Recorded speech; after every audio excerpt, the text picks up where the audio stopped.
morning po. One with the Spirit. Ang Espiritu ng Diyos ay kaisa po tayo. Iisa tayo. Ang Espiritu natin at ang Espiritu ng Diyos ay iisa. Amen? Because the Spirit of God dwells in us. The presence of God dwells in our spirit. Amen. Purihin ng Panginoon sa lahat po na nagpagalo ng bagong hymn natin. Amen. Baka naman po natin mga young people. Praise God. Hallelujah. So yun po yung one with spirit, and this is living now. Ito na daw ang ating buhay. Amen. Ang bagong buhay natin, bagong taglay na kalikasan na mula sa Diyos, ito na daw ang ating buhay na dapat ipabuhay sa araw-araw. So in Romans chapter 8, kaya na hindi na hahatulan, maparusahan ang mga taong nagipag-isa na kay Kristo Jesus. Wala na ako sa kapangyarihan ng kasalanan at kamatayan, sapagkat pinalaya na ako ng kapangyarihan ng Espiritong nagbibigay buhay sa pamamagitan ni Kristo Jesus. Ginawa ng Diyos ang hindi kayang gawin ng kautusan dahil sa likas na kahinaan ng tao. Isinugo niya ang kanyang sariling anak sa anyo ng taong makasalanan upang pawiin ang kasalanan. Sa gayon, hinatulan na niya ang kasalanang umaalipin sa tao. Ginawa ito ng Diyos upang ang panuntunan ng kautusan ay matupad na sa atin na namumuhay ayon sa Espiritu at hindi ayon sa hilig ng laman. Ang mga namumuhay ayon sa hilig ng laman ay walang pinapahalagahan kundi ang mga bagay na ukol sa laman. Ngunit ang mga namumuhay ayon sa Espiritu ay nagpapahalaga sa mga bagay na espiritual. Ang pagsunod sa hilig ng laman ay naghahatid sa kamatayan. Ngunit ang pagsunod sa Espiritu ay nagdudulot ng buhay at kapayapaan. Kaya na kapag sinunod ng tao ang mga hilig ng laman, siya'y nagiging kaaway ng Diyos, sapagkat hindi niya sinusunod ang batas ng Diyos at talaga namang hindi niya kayang sundin ito. At ang nabubuhay ayon sa hilig ng laman ay hindi maaaring kalugdan ng Diyos. Ngunit hindi na kayo namumuhay ayon sa laman, kundi ayon sa Espiritu. Sa katunayan, nananatili na sa inyo ang Espiritu ng Diyos. Kung wala sa isang tao ang Espiritu ni Kristo, hindi kay Kristo ang taong iyon. Ngunit dahil nananahan sa inyo si Kristo, mamamatay man ang inyong mga katawan dahil sa kasalanan, ang Espiritu naman ninyo ay buhay sapagkat itinuring na kayong patuwid ng Diyos. Sa ibang translation, sa English version, sabi niya, ang Espiritu ang nagbibigay buhay. Verse 11, kung nananahan sa inyo ang Espiritu ng Diyos, na siyang muling bumuhay kay Jesucristo, siya ang muling bubuhay sa inyong mga katawang mamamatay sa pamamagitan din ng kanyang Espiritu nananahan sa inyo. Mga kapatid, hindi na tayo alipin ng likas na hilig ng laman, kaya hindi na tayo dapat mamuhay ayon sa katawang makalaman. Sapagkat mamamatay kayo kung namumuhay kayo sa katawang makalaman. Ngunit kung pinapatay ninyo sa pamamagitan ng Espiritu ang mga gawa ng katawang makalaman, mabubuhay na kayo. Ang lahat ng pinapatnubayan ng Espiritu ng Diyos ay mga anak ng Diyos. Sapagkat hindi ibinigay sa inyo ng Diyos ang Espiritu upang kayo gawing mga aliping na mumuhay sa takot.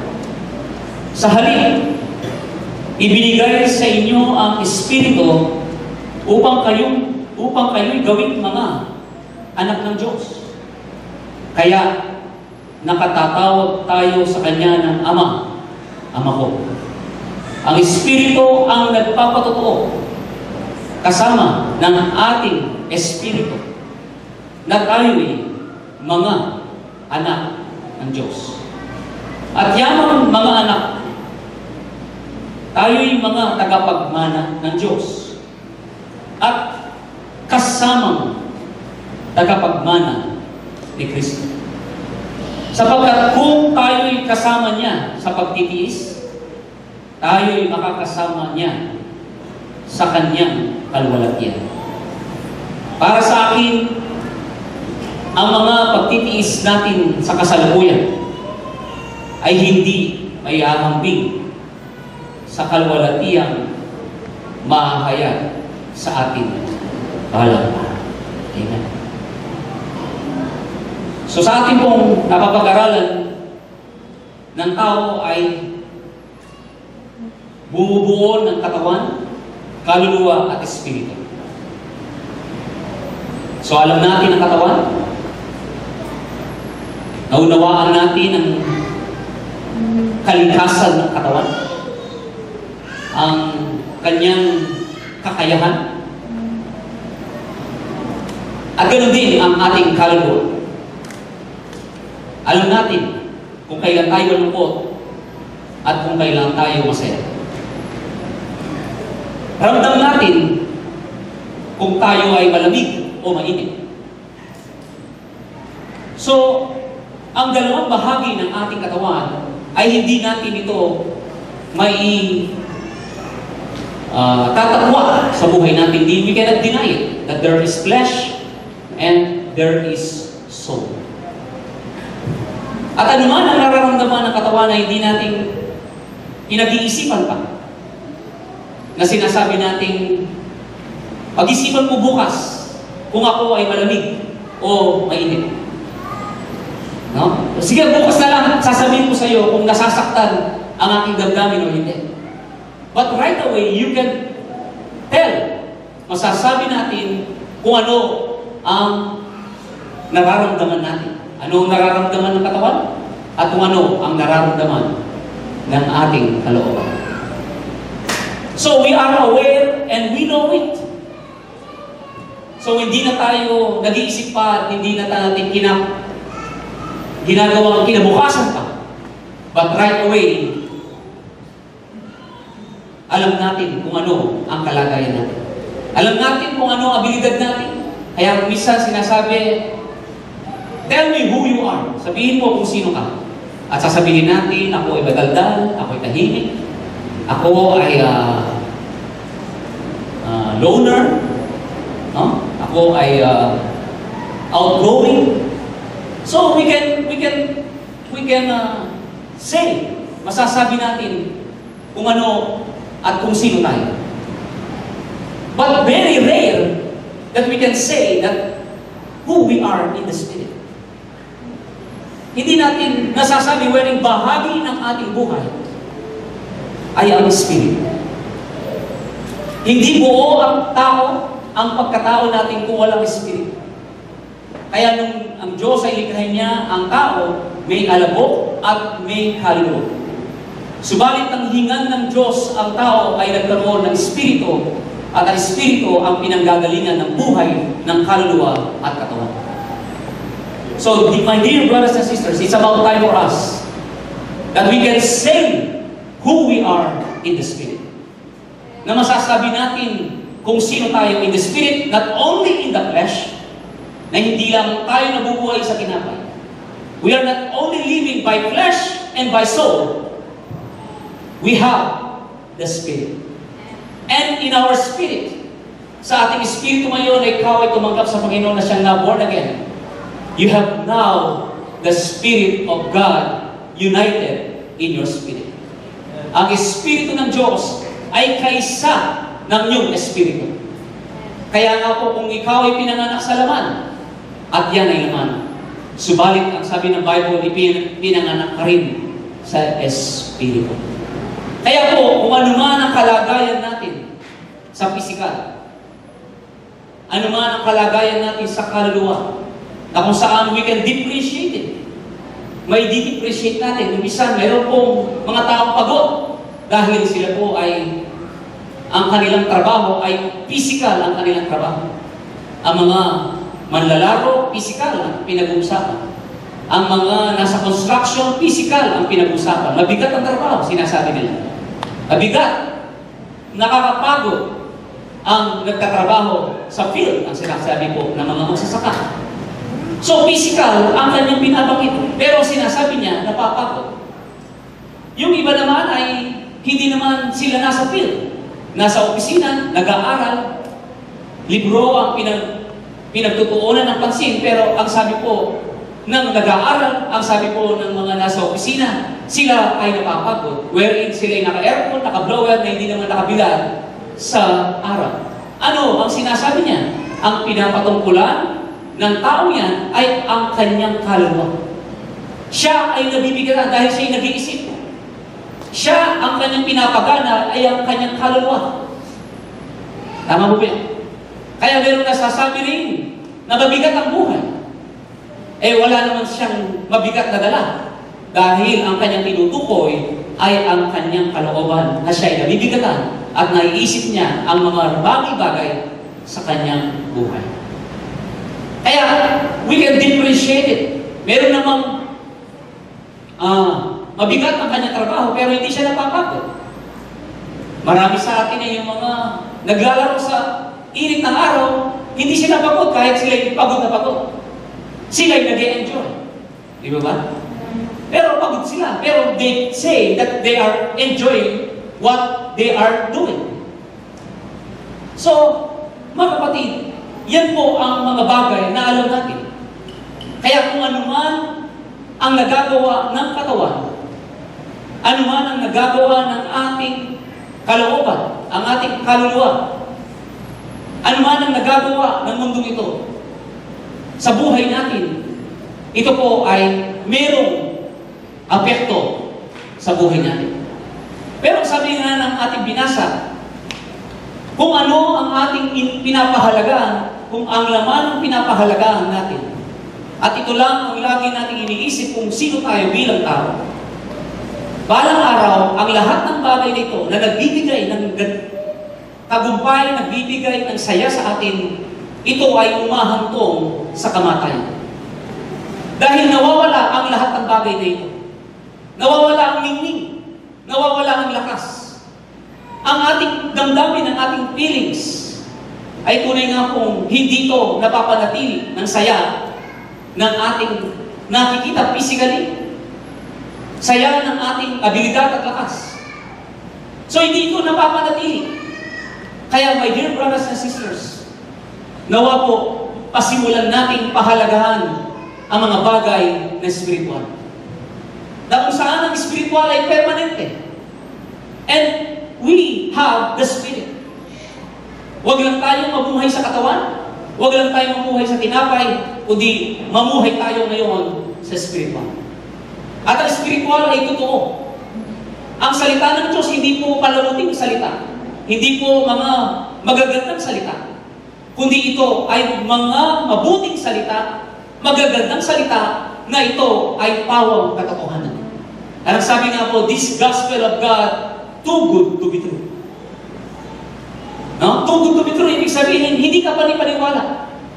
Pero mga kapatid, ang mga salita ng Diyos na nagsasabing, ikaw ngayon ay anak ng Diyos. Ikaw ngayon ay matuwid.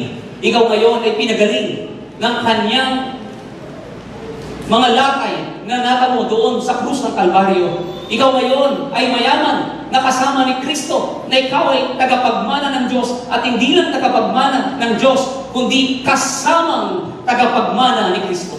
Kung sigurado na si Kristo ay bibigyan ng mana ng Diyos dahil kasama ka ni Kristo, tiyak ikaw rin ay kasamang magkakaroon ng mana mula sa Diyos dahil kay Kristo. That is our life today. That is our position today in the spirit, in the physical. Yes, kaya nga sabi na natin binasa, mamamatay ang katawan. Ang katawang lupa ay mamamatay. Dahil ito ay bunga ng kasalanan. Mga kapatid, ang katawan ay manghihina, ang katawan ay mamamatay. Dahil ang tao ay nagkasala. Dahil sa kasalanan, ay dumating ang kamatayan. Kaya po, ang kamatayan ay hindi nagmumula sa Diyos. Tandaan natin yan. Hebrew chapter 2 verse 14. O verse 4, tama? Hebrew chapter 2 verse 4 o verse 14, na kung saan ang kamatayan ay mula kay Satanas. Amen ko ba? So, hindi ang Diyos ang kumukuha sa tao. Amen. Kaya lamang ang tao ay namamatay dahil yan ang naging bunga ng kasalanan. At yan ay inayahan na ng Diyos. Bakit?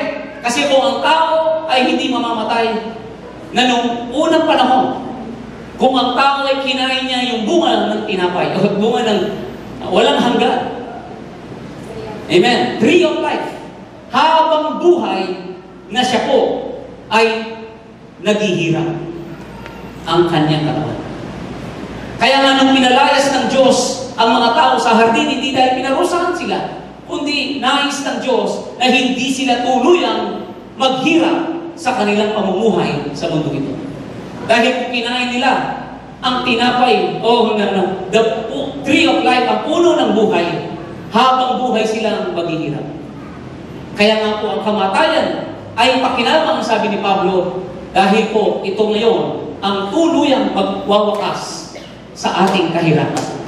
Dahil ang ating katawan ay hindi po siya perfect na katulad ng ating espiritu. Meron mang itong abilidad, meron mang itong nagagawa, subalit hindi ito umahantong sa kaganapan, kundi ang katawan, ang kaisipan ay umahantong sa kamatayan. Ang dulo nito ay kawalan. Kaya nga, the spiritual minded is life and peace. So my dear brothers and sisters, amen. Ay ikaw na ngayon na siyang kumikilala sa ating Panginoon. Amen. Na siyang na-born again.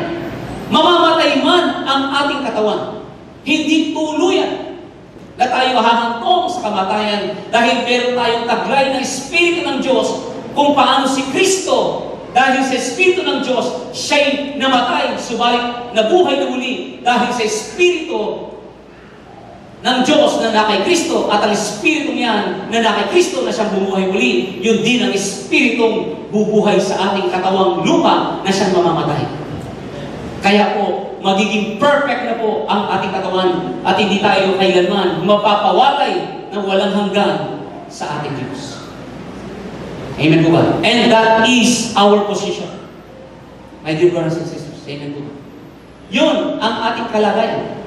Kaya nga, sa verse 18, kung ating po titignan, sa Romans, chapter 1, verse 18, o 18. Ha?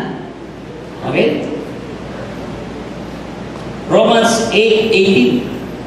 Ano mo sinasabi dito? Para sa akin, ang mga pagtitiis natin sa kasalukuyan ay hindi mayahambing sa kaluwalhatiang bahaya sa ating balang araw. Amen. So pagharap natin sa Diyos, may papakita ng Diyos kung sino tayo. Amen. It will be revealed in us. Amen. Kung ano ang siyang nasa atin ngayon, ay balang araw ay ipapahayag ng Diyos. Kaya nasa Revelation ang sinasabi, ang luha ay papahid. Bakit po?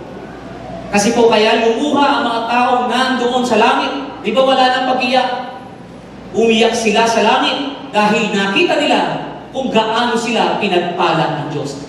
Nang hinayang sila na dapat sana nung sila'y nabubuhay sa mundo, yung buhay na yon na ipinakita ng Diyos kung gaano sila pinagpala, kung paano sila binigyan ng mana, kung paano sila ginawa ng kabutihan at minahal ng Diyos.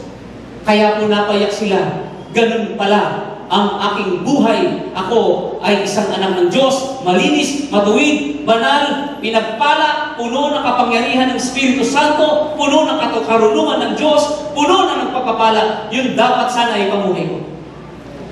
So my dear brothers and sisters, huwag na natin hintayin pa. Pagdating sa langit, ay doon pa lamang natin malalaman kung ano ang ginawa ng Panginoon sa atin. Kaya sabi ng awit natin kanina, I fix my eyes and I live what He has done for me. Mabubuhay ako ngayon kung ano ang ginawa ng Diyos sa aking buhay. Amen po ba? Kaya mo sana po, ganun tayo mamuhay ngayon. Na hindi lamang sa darating na panahon ay yung Espiritong nasa atin at sa Espiritong nasa atin ay nandyan ang Espiritu ng Diyos na siyang bubuhay sa ating katawang panlupa na mamamatay. Amen? Espiritu natin na siyang taglay din natin ang Espiritu ng Diyos na siyang magsasabing ihahayag balang araw sa atin na kung sino tayo, huwag na natin intayin pa yun, kundi ngayon pa lamang ang Espiritu na siyang bumuhay kay Kristo ay nasa atin. Kung ano man ang nararanasan ng ating katawan, ano man ang limitasyon ng ating katawan, ano man ang limitasyon ng ating damdamin at kaluluwa, sa Espiritu na siyang nasa atin, ay doon natin iangkla ang ating isip at puso upang sa ganon, ang pag-ibig na kailangan natin, ang kagalingan na kailangan natin, ang lakas na kailangan natin, ay hindi na ibibigay ng katawan at hindi na ibibigay ng kaluluwa, ay doon natin i-draw out, doon natin kukunin sa ating Espiritu na taglay ang Espiritu ng Diyos. Maraming mga tao nagre-reject sa atin. Maraming nagsasabing, pumayat ka, umitim ka. Maraming nagsasabi na kung saan ay, tumaba ka.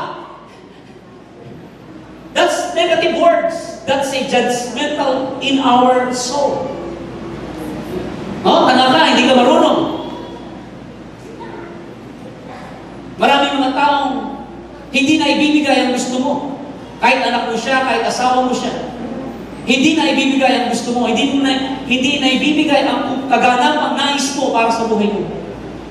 And many people are blaming the people around them. Naibiblame natin ang sitwasyon. Iniisip natin ang mga nababalitaan natin. Ang mga narinig natin. Yun ang nai-meditate natin day and night.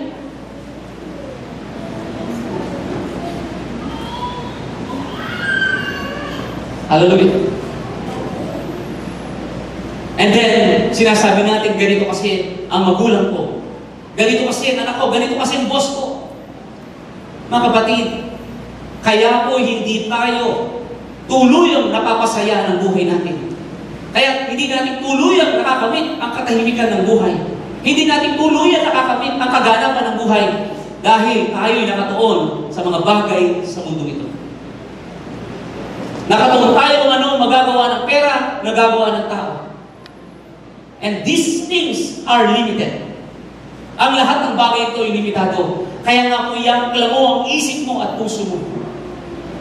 Kung sino ka in the Spirit, your spirit is one with Jesus. Amen. And that is only by the grace of God. Kaya nga anuman ang hindi kayang ibigay ng tao, hindi kayang ibigay ng pera, hindi pwedeng ibigay lahat ng anumang tagumpay sa mundong ito. Para hindi ho ups and down ang buhay natin, masaya ka ngayon, bukas hindi, at moody ka ngayon, at sinisisi mong lahat ng sila kasi, kaya ka ganito. No. You have a bright future. Sinasabi nilang pangit ka, sinasabi mataba ka. If you see your spirit, you are created and you are wonderfully made by God. You are handsome and you are beautiful in your spirit because you are created, the King of Kings and the Lord of Lords. Kaya yun ang isipin mo. Hindi yung gagayahin mong ibang tao at hindi mo siya nagaya, ikaw ay disappointed and discouraged. Amen po. Kaya po, para maging ganap at buhay, at kasiyasiya ang buhay natin araw-araw, let us walk by faith and not by sight. Amen po ba? The victory. Amen. Because there is no such a benchmark na sapat na ito na. Kapag narinig ko na ito na. No, there is no such thing.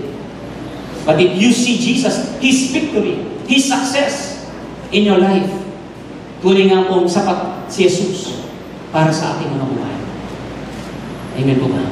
Kaya nga sa Galatians chapter 2, verse 20, sabi ni Paul, tingnan natin, Galatians chapter 2, verse 20, kahit sa English version o King James version. Amen. Galatians chapter 2, I am crucified with Christ. Namatay na tayo sa kasalanan, namatay na tayo. Amen. Sa bihag ng kautusan. Hindi na tayo nakatali at alipin ng kautusan. Bakit? Kasi bilang ikaw ay mayroong bagong kalikasan ngayon na umahadlang lang ang ating katawang palupa at umahadlang lang ang ating kaluluwa na nakatuon lagi sa mga bagay sa mundo ito. Kanya lamang hindi natin tuloy ang nagagawa. Hindi na tayo nakatali at alipin ng kautusan. Bakit? Kasi bilang ikaw ngayon ay malaya at bagong kalikasan, kahit walang kautusan, gagawin mo at gagawin mo ang kautusan. Kahit walang umutos sa iyo, dahil yan na yan ang kalikasan. Ang mahadlang lang ay ang ating kaisipan kung saan nakatuon, kung ano ang pinapahalagaan.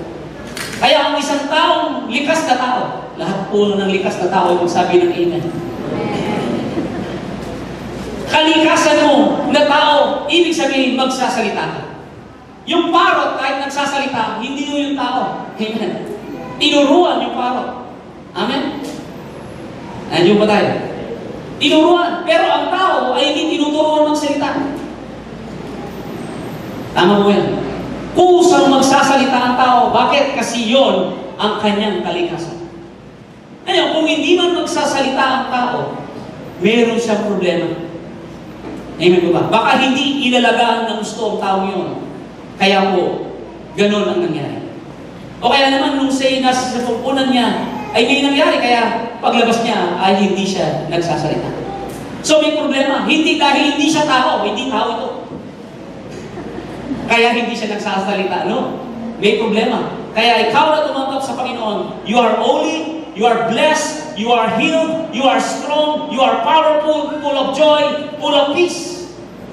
Kaya lang hindi lumalabas simply because there is a problem and the hindrance is our mind. That's why renewing our mind is very important. Understanding is important. Pag-aralan po natin yung last Sunday, ano ba? Dahil kung ano lamang ang naunawaan mo, yun lang ang pwedeng may pamumuhay mo. Amen? Amen po ba? Kaya, wala man tayong narinig o hindi man tayo mapagbigyan ng bosong si anumang bagay sa mundo ito, you have a source, and your source is Jesus. And your source is everlasting. Amen. It is now and forever the Spirit na siyang bubuhay sa katawan. Amen. At ang Espiritu na siyang nasa iyo ay hindi mayahambing anumang kasalukuyang ating pong nararanasan na pagtitiis sa mundo ito. In your spirit, you can overcome everything. In your spirit, He can supply all your needs. All your needs. With God, all things are possible. Amen po ba? Palabalan natin ang Panginoon. Kaya, hindi man perfect ang mundo if your mind is focused on Him. Everything will be perfect. In Isaiah chapter 26 verse 10, if your mind stay on Jesus, you will have a perfect peace. Amen po ba? Kaya po kapag gano'n ang mangyayari sa buhay natin, wala na tayong makikita negative sa buhay natin. Hindi na tayo matatakot. Kaya ang sabi po ng ating binasa ngayon, huwag na tayong mamuhay ayon sa hilig ng laman. Dahil ito ay umaalipin sa takot. If you are full of knowledge about this world, kung tayo puno ng karunungan patungkol sa mundo ito, puno ng karunungan sa ating sarili, hindi pwedeng hindi ka matatakot. Sino po sa atin dito hindi natatakot? All of us have fears. Sino sa atin hindi dito walang worries? Why? Because our knowledge, ang ating pangunawa, ay nakuha natin lahat sa mga bagay sa mundo ito. Walang tao hindi natatakot. At pare-pareho tayo natatakot. Bakit? Pare-pareho kasi ang ating alam. But if you continue, amen, knowing and understanding the Word of God, ang sabi nga po ng 1 John chapter 4, ang anumang takot ay aalisin ng pag-ibig ng Diyos. Ang pag-ibig ng Diyos. If you understand how high, how deep, wala kang pangamba at wala kang takot. Ano man ang mangyari sa mundong ito, dahil hindi nakatuon ang iyong isip at puso sa mga bagay sa mundong ito, na kung saan ito ay nagwawakas, ito ay may nangyayari, hindi mo kontrolado. Tama po ba yan? Kaya if your mind is focused on Jesus, if stay your mind on Him, hallelujah, amen, then ito ay patuloy natin maunawaan, then, amen, hindi ka tayo katulad ng karamihan sa mundong ito. Bakit? Kasi meron tayong ibang pangunawa, meron tayong ibang pinagtutuunan, meron tayong ibang pinapahalagaan sa buhay natin, and that is the love and the goodness of God, and that is the Spirit that is inside of you. Greater is He that is in you, that is in this world. Amen. Hallelujah. Kaya, let us walk by faith. At ngayon na. Amen. Hindi yung panahon na kailangan mo na. Lord, Lord, Lord. Doon ka tumatawag kay Lord. Doon ka nagbabasa ng Bible. Hindi po pwede yun. Kasi po, ang binhi ay salita ng Diyos, hindi agad ito tumutubo. Amen po. Wala pong magic sa Word of God. Kahit anong bagay sa mundong ito ay walang magic. Pinag-iisipan, pinag-aaralan ng lahat ng bagay sa mundong ito, ganun din ang salita ng Diyos. Amen po ba? Wala pong magic. It is a struggle. Ano, mag-business ba ako? Ano bang kursong gagawin ko? Ha? Ito ba magkatrabaho ba ako? Mag-abroad ba ako? It is a struggle. It is a choice. Kaya nga sa Panginoon, ganun din, it is a choice. It is a struggle. It is a battle in mind. Are you with me? We need to choose. Kaya may struggle. Pero hindi dahil ang Diyos ay hindi kumikilos, hindi dahil ang Diyos ay hindi sumasagot. Ang struggle natin ay kung saan nakatuon ang ating kaisipan. That is the struggle. That is the battle. Kung ano magagawa ng katawan, kung ano magagawa ng problema. Choosing God, choosing His Word, choosing discipline, dinidisiplina ang ating kaisipan dapat. At anumang bagay ay ganoon, ay kailangan ay magkaroon tayo ng disiplina. Kaya ganoon din sa salita ng Panginoon. But the good thing in the Lord, you are not alone. The good thing, when you choose Jesus, He will be with you, and He will never leave you nor forsake you. If you choose the people, if you choose money, if you choose this world, if you choose yourself, ang pinili mo ay ang sarili mo, then you are alone. You are alone. At the end of the day, kahit ikaw ay tagatog ng tagumpay, pagdating doon, nag-iisa ka lang. Kapag may mataas ka na, kahit anong klase, bababa ka man, mataas ka man, average ka man, at the end of the day, paggabi, ikaw ay nag-iisa na at nagkakaroon ka na maraming pag-iisip. Kapag gabi, ay nag-iisa na kahit may katabi ka, kahit may kapitbahay ka, kahit kasama mo ang aso mo, you still alone. But when you think about Jesus, He will comfort you. He will, hallelujah, ele you, hallelujah. He will be with you in your dreams, in your mind, in your heart. God is with you. Amen. Kapag nasa banyo ka, hindi ka nag-iisa, kasama mo ang Diyos. Amen.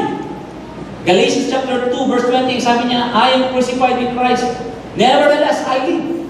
Ako ay kasamang namatay ni Kristo. But, nevertheless, pero nabubuhay pa ako. Yet, sabi niya, yet that I. Pero hindi na ako nabubuhay. But Christ liveth in me. Amen? That Christ liveth in me. Pero si Kristo na ang nabubuhay sa akin.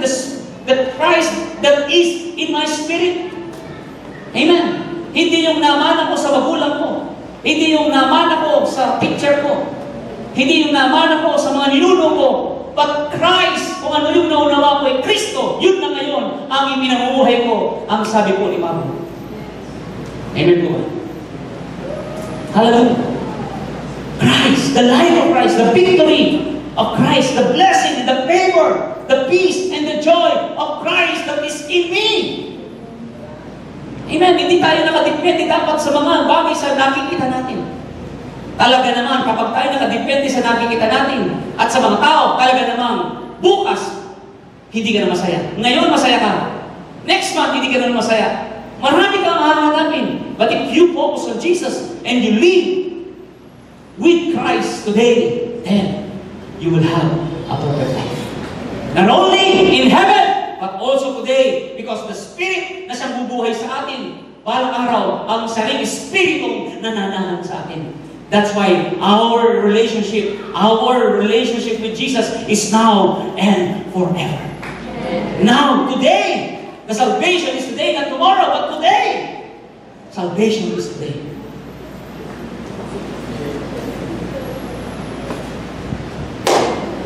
Amen? And the life which I now live in the flesh. Amen? Hallelujah. Gagamitin pa rin ng flesh, pero yung motivation, yung source. Amen. Hindi kikilos ang katawan, ang flesh, kung walang pinag-iisipan. Amen. Now, I live in the flesh is the life. The spiritual things. The spirit that is in me. Ang siyang pinanggagalingan. Mahal ako ng Diyos. Amen? Sinaktan ka man at tunay mo na masasaktan ang kaluluwa ko. May damdamin ka, tama po ba?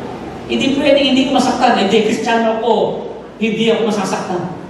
Wala pong bato dito. Wala pong Superman dito. Amen po ba? Kapag ikaw ay minaliit, tinrato ng hindi tama, masasaktan ka. Kapag binugro ka, masasaktan ka. Tama mo yun? Because you have a soul, right? Amen? Hallelujah, you have a soul. We cannot deny it. Hindi pwedeng Kristiyano ako. Hindi na ako masasaktan, no? Masasaktan at masasaktan ka dahil may damdamin ka, and that is your soul. But, yun ang malaking bagay. Subalit, dadagwa because of the life of Christ, dahil kay Kristo. Amen. Anumang sakit ng iyong nararamdaman, amen, dahil sa kanyang pag-ibig na walang kondisyon, ang anumang sakit na nararamdaman ay pwedeng maibsan dahil ang pag-ibig ng Diyos ang siyang magiging daluyan o magiging angkla, magiging panggagalingan ng iyong kagalingan ng anumang kabiguan sa buhay mo. Ang pag-ibig ng Diyos ang siyang magiging source mo, whatever heartache, anuman ang kabiguan, ang pag-ibig ng Diyos ang siyang magiging solusyon sa buhay. Amen? Kaya nasabi ng Bible, listen, nasabi, love one another as I love you.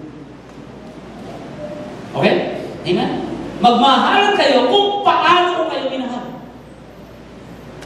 Hindi mo kaya mahalin ng gusto at todo-todo ang anak mo, asawa mo, ikaw, ang anak, magulang mo. On your own capacity, hindi mo kaya. Ang katrabaho mo, ang boss mo, hindi mo kaya. Todo-todo, mahalin mo siya. No. It is only the love of God ang siyang magtutulak sa iyo. And when you are fulfilled, listen, andyan po tayo. Kasi may needs ka eh. And God will supply all your needs. When your needs is met, then you can love that person. Because your needs, kailangan mo mahalin eh. Mahirap na hindi ka minamahal. Mahirap yun. Because kailangan mo rin mahalin. Hindi ka pwedeng mabuhay na walang nagmamahal sa'yo. Andiyan ba tayo? Amen. Pero, Hindi kayang ibigay ng tao o sino mang bagay sa mundo ito para maging sapat ang pangangailangan mo. Amen po ba? Kaya kung isa kahit mabait ng anak, mabait ng asawa, kulang pa rin. Hindi mo na ako dinili. Every Sunday nag-date, tapos minsan lang. Hindi na muna ako dinili. Tama ba yun? Minsan lang hindi ka tinaas ng sahod ng boss mo. Every year, tinataas ka ng sahod. Minsan lang, na isang taon, naikusak, hindi ako tinataas ng sahod. Right? Because nobody in this world that can meet your needs. Amen? Hindi kaya. Kaya, ano ang bagay na magsasatisfy sa'yo? Maghahanap ka ng trabaho, kaya nga yung sinasabi ko po nga, sa ibang bansa, in-encourage o binibigyan ng mataas na sahod ang mga locals dahil priority ngayon ng mga locals sa mayayaman na bansa. Pero yung locals na mataas na sahod, tapos yung mga overseas worker na mababa ang sahod. Right? Mas mataas ang sahod ng locals eh. And then yung overseas na mababa ang sahod compare sa isang local na mayaman ng bansa nila, mas masipag pa ito. Di ba? Mas masipag pa ito. Itong local sa mataas ang sahod, walang ginagawa. Di ba? Kasi sanay na sa mataas na sahod. Amen? So, wala na pong makapagsasabi. That's why God will supply all your needs. And when you experience God, who you are, in the Spirit, because you are complete in the Spirit, amen? You are complete in the Spirit. Then, you can, hallelujah, you can work, amen? The best that you can because you are motivated, your needs are met, amen? Andiyan ba tayo? Without laws, without system, gagawin mo kung anong tama because ang motivation mo ay ang Holy Spirit, banal na Espiritu Santo. His love. When you are loved, then you can give.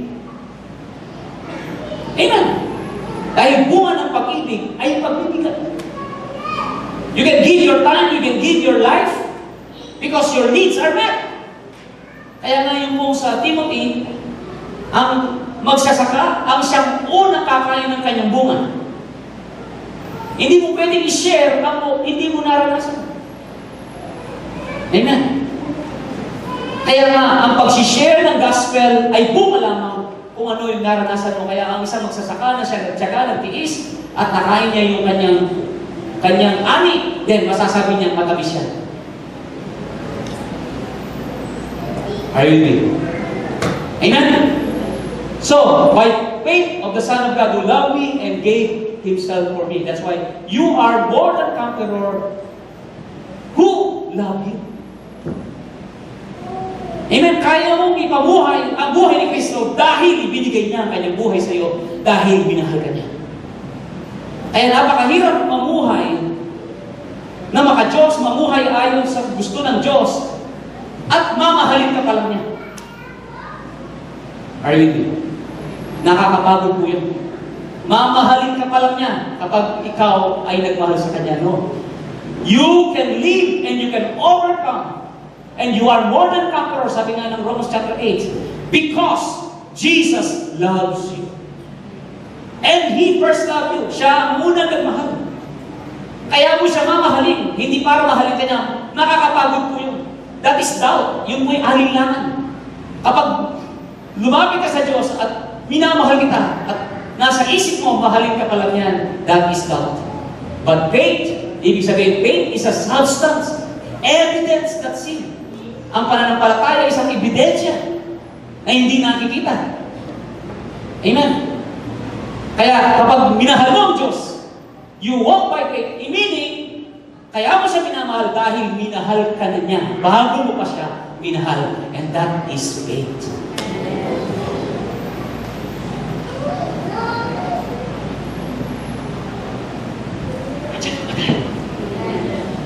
Amen? Now, last. Mark chapter 11, verse 24. Tingnan niyo po. In Mark chapter 11, verse 24. Ano po sinasabi dito? Therefore I say unto you, what things soever you desire, when you pray, believe that you receive them, and you shall have them. So, sabi niya, ano man ang iyong dinidesire, ano man ang iyong ninanasa, kapag ikaw ay nagpipray, paniwalaan mo na ito ay tinanggap mo na. At ito ay matatanggap mo. No? Dahil future ay kasalukuyan at sa darating pa. So, paano ito? No? So, whatever you desire, ibig sabihin, the hope, that is the desire. Ito yung process ko dito na sabi natin, faith, hope, and love. Amen? Andiyo ba tayo? So, faith, hope, and love. So, whatever you desire, hindi yung gusto mo. Dahil mas maganda ang gusto ng Diyos para sa iyo.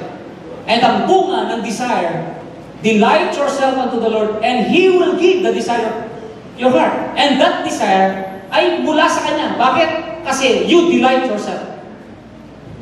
Amen? Kasi kalugod ka siya sa Kanya, ibig sabihin kalugod ka dahil kinilala mo siya, at sa pagkilala mo sa Kanya, yung Kanyang plano, ang Kanyang gusto, ang siya nang naging gusto mo. Kaya whatever you desire, when you pray, kapag ikaw ay nag-pray, ibig sabihin ng pray, it is the voice of God. It is not your voice.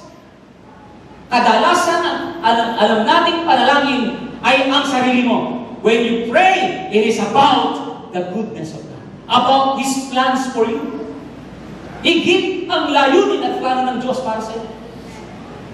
Hindi kaisipang makalaman, kundi kaisipang spiritual. Are you with me? Amen. Hello? When you pray in the Spirit, ibig sabihin, who you are in the Spirit. Kaya nga, you can call Him Abba Father. Ibig sabihin ng Abba Father, you know Him, and you know who you are. That is Abba Father. Ang ibig sabihin ng Abba Father, kilala mo siya, at kilala mo kung sino ka bilang anak ng Diyos. That is Abba Father. That's why when you pray, it is the voice of God. It is the Spirit of God that is in you. That's why when you believe it, you have it. Nasa iyo na, mga kapatid. And then it will manifest in the flesh. It will manifest. It will magmamanifest in the physical. That is the process. That is the system. That is the law of it. Yun ang batas ng pananampalataya. Amen? Wala pong magic. Mahirap. Hindi sa Diyos. Mahirap on our part. Dahil kailangan tayong exercise. Physical exercise, mahirap din. Tama mo ba? Pero kapag nasanayan mo na, hindi na ito mahirap. And it profits. But spiritual exercise, it's more profitable.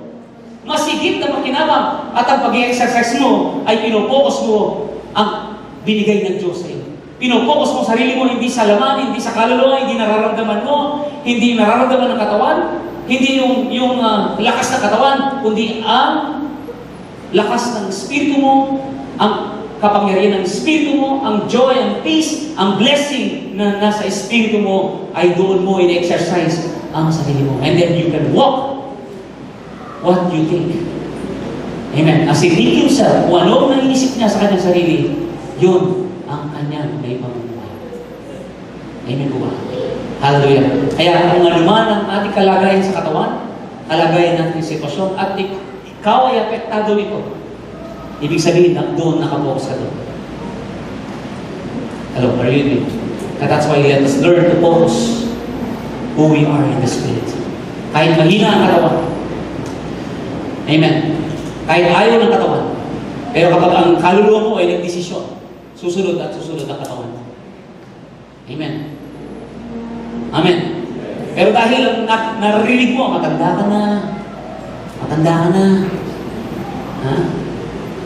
Wala kang kinakain. Hindi ka naman kumakain na bukas. Saresa lang. Mahina ng katawan mo, di ba? Oh.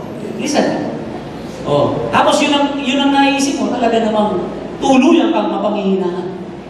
That if you think that I am powerful because of Jesus, I am strong, I am healed because of Jesus, I am full of joy and peace because of Jesus, then you can rise up. Mahina man ang katawan, mahina man ang kaluluwa, because your spirit is greater. Amen? Hallelujah, di ba? Tingnan niyo po, uminom ka ng gamot, kumain ka ng ubas, mahina ang katawan. Pero kumain ng ubas kanina, malakas ako. Oh, di ba? Mahina ka, kumain ako ng tiger. Mabilis ka, tumakbo kapag kumain ka ng tiger. Kasi yun ang nasa isip mo, right? Are you with me? Di ba? Oh, pero kapag napanghinaan ka, bakit? Anong naisip mo? Kumain ako ng tapa kagabi. At kumain ako ng sisig kagabi. Uminom ako ng iced tea, kaya siguro ganito. Right? That's motivate you. Hello? But if you think, ano man ang naging failure natin, ano man ang kakulangan natin, if you think that God is with me, He will never leave me nor forsake me, then you can overcome everything. Because your power